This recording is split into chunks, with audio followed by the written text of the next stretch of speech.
Seguimos orando, seguimos intercediendo desde todas las regiones de Colombia. Nos están escribiendo desde Bogotá, Medellín, el Urabá, el Magdalena, inclusive desde Venezuela, en toda la sabana de Sucre, Córdoba, Cesar. Y hay mucha gente conectada en estos momentos, intercediendo junto con nosotros. Quisiera invitarles a una pequeña reflexión después de la excelente palabra que ha dado el pastor Miguel. Quisiera invitarles un momento al libro de Jeremías capítulo 29, versículo 1 al 14, para que saquemos allí unos apuntes que nos podría ayudar a seguir enfrentando la situación que está viviendo a nivel mundial y a nivel nacional por culpa de la pandemia. Entonces dice así el libro de Jeremías capítulo 29 del 1 al 14. Jeremías escribió desde Jerusalén una carta a los ancianos, a los sacerdotes, a los profetas y a todos los que el rey Nabucodonosor había desterrado a Babilonia. Esto sucedió luego de que el rey Joaquín, la reina madre, los funcionarios de la corte, los demás funcionarios de Judá y todos los artífices y los artesanos fueran deportados de Jerusalén. Envió la carta con Elasa, hijo de Safán, y Gemarías, hijo de Hilcías, cuando fueron a Babilonia como embajadores del rey Sedequías ante Nabucodonosor. Esto decía la carta de Jeremías. Esto dice el Señor de los ejércitos, Dios de Israel, a los cautivos en el desterro de Jerusalén a Babilonia. Edifiquen casas y hagan planes para quedarse. Planten huertos y coman del fruto que produzcan. Cásense y tengan hijos. Luego encuentren esposos y esposas para ellos, para que tengan muchos nietos. Multiplíquense, no disminuyan, y trabajen por la paz y la prosperidad de la ciudad donde les envié al destierro. Pidan al Señor por la ciudad, porque del bienestar de la ciudad dependerá el bienestar de ustedes. Esto dice el Señor de los ejércitos celestiales, Dios de Israel. No permitan que los engañen los profetas y los adivinos que están entre ustedes en la tierra de Babilonia. No presten atención a sus sueños, porque les dicen mentiras en mi nombre. Yo no los envié, dice el Señor. Esto dice el Señor, ustedes permanecerán en Babilonia durante 70 años. Pero luego vendré y cumpliré todas las cosas buenas que les prometí y los llevaré de regreso a casa. Pues yo sé los planes que tengo para ustedes, dice el Señor. Son planes para lo bueno y no para lo malo, para darles un futuro y una esperanza. En esos días, cuando oren, los escucharé. Si me buscan de todo corazón, podrán encontrarme. Si me encontraran, dice el Señor, pondré fin a su cautiverio y restableceré su bienestar. Los reuniré de las naciones a donde los envié y los llevaré a casa de regreso a su propia tierra. En estos momentos de crisis a nivel mundial, nacional, diferentes crisis que estamos atravesando, no solamente la pandemia, sino la seguridad que ha sido afectada en todas nuestras regiones. Para muchos esta crisis se ha convertido en un desastre, en un suceso que produce mucho daño o mucho dolor para las familias. Y muchas veces nosotros, como hijos de Dios, como hermanos, no sabemos ya ni qué decirle a los hermanos de tanto dolor, de tanta angustia que ellos están viviendo. Pero es cuando tenemos que bajar a la presencia del Señor, bajar a la palabra y encontrar en la palabra qué nos orienta a Dios para decirle a las personas que están atravesando semejante dolor. Y decirles que en medio del desastre hay esperanza, que en medio del desastre Dios puede actuar, así como lo hizo en Jeremías. El contexto del libro de Jeremías, cuando se escribió el capítulo 29, fue que el pueblo había sido deportado. Muchos habían sido cautivos y llevados secuestrados a Babilonia por Nabucodonosor. Jeremías se quedó con el pueblo de Israel, pero cuando el pueblo oró y clamó al Señor, Dios le motivó a que le escribiera una carta al pueblo que se encontraba cautivo en Babilonia. Y dicha carta era quizás todo lo contrario a lo que ellos esperaban. La respuesta del pueblo que ellos querían en medio de la oración era que se acabara el cautiverio y que Dios los liberase inmediatamente. Entonces, cuando leemos el texto comienza diciendo: el Dios de los ejércitos les manda a decir esto. Y quizás muchos se alegraron cuando leyeron el Dios de los ejércitos, porque pensaban que lo que venía, los ejércitos celestiales, venían a rescatar al pueblo del cautiverio. Pero Dios les da un discurso que quizás ninguno estaba esperando. Los puso a caminar en esperanza aún en medio del cautiverio.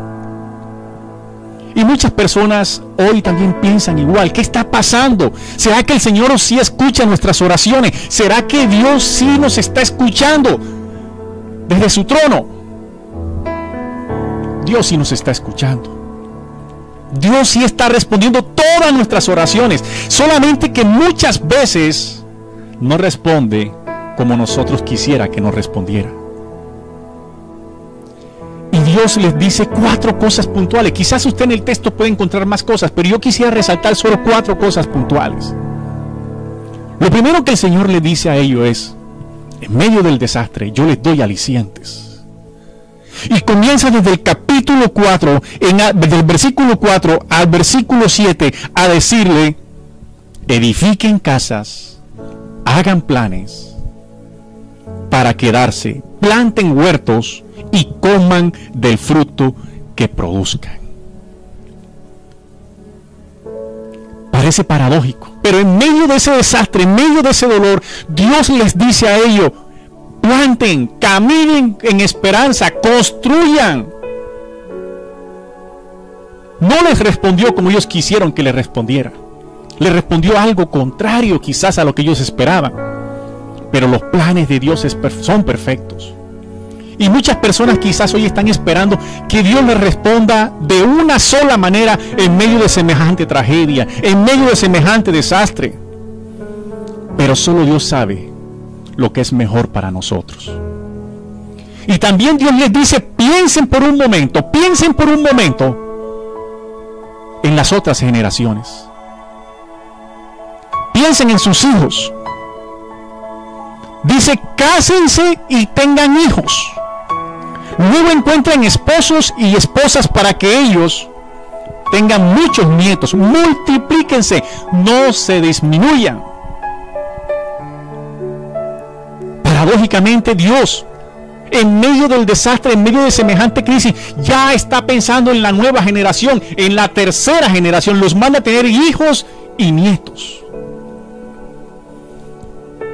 Y lastimosamente muchas personas hoy se han centrado solo en su dolor, solo en su problema, y han dejado de pensar en la niñez, en las otras generaciones. Pero hoy Dios nos llama y nos dice: en medio de esta crisis ya yo estoy pensando en la siguiente generación. Oren por ellos, construyan para ellos, vivan para ellos, dejen un legado para ellos. Así que el Señor, en medio de semejante crisis, no solamente nos está dando alicientes presentes a nosotros los adultos, sino que ya está pensando en las nuevas generaciones. Y muchas de las promesas que Dios nos ha dado como familia van a ser promesas generacionales, que las verás cumplidas en la siguiente generación. Pero en medio de semejante crisis, Dios también les dice: proyéctense hacia el futuro con disciplina. Con fe se acepta hoy la realidad, pero con disciplina se construye el futuro. Y los manda a trabajar duro. Construyan, ahorren, planten, siembren, cosechen. No los manda a quedar quietos. No los manda a lamentarse, a meterse en un estado de depresión. los manda a estar activos. Y querido hermano que estás ahí atravesando, querido amigo que estás viendo esta transmisión, quizás tú has atravesado momentos difíciles, momentos duros en esta crisis. Pero Dios te dice, tienes que seguir adelante y tienes que pensar en las nuevas generaciones. Revisando la historia de la humanidad, siempre nos damos cuenta que toda crisis fue superada con el trabajo arduo y esmerado de una nación. Y lo que les voy a decir es un poco controversial, pero tengo que decirlo. No espere usted, mi querido hermano, que de esta crisis vamos a salir con subsidios. Si ya el gobierno te dio un subsidio, dale gloria al Señor. Pero no pienses que a punta de subsidio vamos a salir de las crisis. Hasta ahora en la historia de la humanidad no se ha demostrado con un solo país que pueda seguir adelante, que pueda avanzar, que pueda traspasar sus crisis a punta de subsidios del Estado. Nos toca trabajar duro, reinventarnos, hacer trabajos de calidad, seguir adelante, ahorrar, invertir, no quedarnos quietos en medio de la crisis. No podemos llegar a una depresión generalizada, improductiva. Tenemos que seguir trabajando, tenemos que seguir construyendo, tenemos que seguir produciendo. Y el pueblo de Dios está llamado a eso. El Señor le dijo al pueblo que estaba cautivo: trabajen, construyan, siembren, cosechen, no se queden quietos. Y lo que más me llama la atención es que le dicen: de la prosperidad de esa ciudad que los tiene ustedes cautivos, también dependen ustedes. No los mandó a rebelarse, no los mandó a tirar piedra, a protestar. Los mandó a construir paz, a construir tranquilidad. Dice el versículo 7, y trabajen por la paz y la prosperidad de la ciudad donde les envié al destierro. Pidan al Señor por la ciudad, porque del bienestar de la ciudad dependerá del bienestar de ustedes. Por eso tenemos que orar y pedir por Colombia, humillarnos delante del Señor, porque de la paz de esta nación también depende nuestra paz. Y lo último que me gustaría resaltar de este texto es que en medio del desastre Dios nos recuerda que tenemos que permanecer unidos. Cuando Dios se dirigía al pueblo siempre le hablaba en términos de plural. Siempre les hablaba como conjunto, como nación, no como individuos. En medio de este desastre, en medio de esta crisis, en medio de este temor, tenemos que permanecer unidos como pueblo de Dios, como nación. Lastimosamente hoy esta nación está dividida entre izquierda, derecha, entre un partido y el otro, entre un gobierno y la oposición. Pero tú y yo tenemos que ser sembradores de paz, de tranquilidad, de unión, de ayudar, de construir, no de destruir, de bendecir, no de maldecir. Así le dijo el Señor a través de Jeremías al pueblo que se encontraba en cautiverio. Y así nos dice el Señor hoy. Tenemos que permanecer unidos. Como pueblo de Dios no nos podemos dejar desunir, ni por partidos ni por ideologías. La palabra de Dios, el rema de Dios nos une a todos sus hijos y tenemos que seguir unidos, predicando y creyendo que Dios tiene la solución para este país. Así que mis queridos hermanos, mis queridos amigos, Dios tiene el control de la historia. A nosotros nos toca hacer nuestra parte, humillarnos, seguir adelante, pedir perdón, pero también nos toca encontrar los alicientes que Dios nos ha dado en medio de semejante crisis. Nos toca pensar en las nuevas generaciones. Nos toca trabajar duro y esforzadamente, pero también nos toca estar unidos. Por eso les invito a orar para que Dios traiga unión a su iglesia, unión a su pueblo, para que Dios traiga a esta nación un nuevo pensamiento de gente que quiera trabajar y construir paz y tranquilidad para esta nación. Un pensamiento productivo, un pensamiento que nos pueda ayudar a todos a salir de semejante crisis. Señor de los cielos, aquí estamos, dispuestos a aceptar, Señor, esta realidad que nos ha tocado vivir. Pero también, Señor, dispuestos a ser guiados por ti, a construir nación, Señor. Estamos dispuestos, Señor, a encontrar esos alicientes en el trabajo, en la producción, en el esfuerzo, a pensar en las nuevas generaciones para dejarles un país, un mundo mejor, a pensar en nuestros hijos, en nuestros nietos, a pensar que en el trabajo duro y esforzado encontraremos, Señor, solución a la escasez económica. A pensar, Señor, con un pensamiento de avanzada en el trabajo, de calidad, de esfuerzo. Pero también, Señor, a pensar que tenemos que permanecer unidos como pueblo de Dios. Bendice, Señor, allá a cada persona que se encuentra en estos momentos orando en su casa, en su iglesia, en su trabajo, en su carro. Y dale, Señor, una nueva motivación para seguir adelante. Te pido, Padre, especialmente por esas familias que han sido tocadas por la tragedia. Trae alicientes a su vida, Señor, y trae un nuevo norte para seguir adelante y no dejarse inundar de la depresión, del estancamiento. Restaura, Señor, los corazones de las personas que han sido afectadas.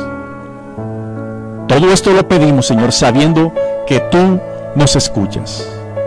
En el nombre de Jesús. Amén y amén.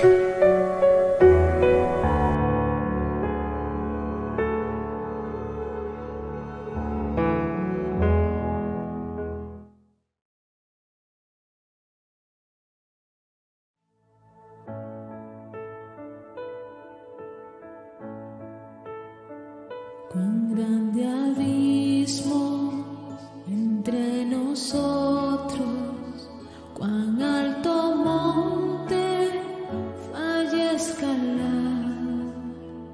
Con desespero volví al cielo y en la noche te hice llamar.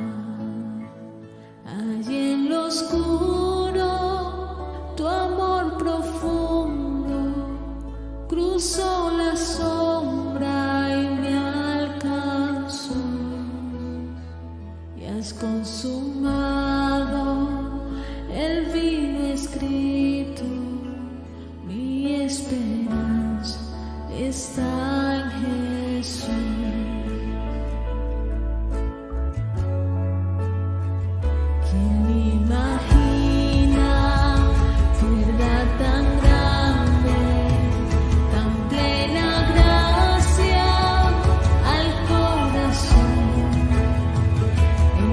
Say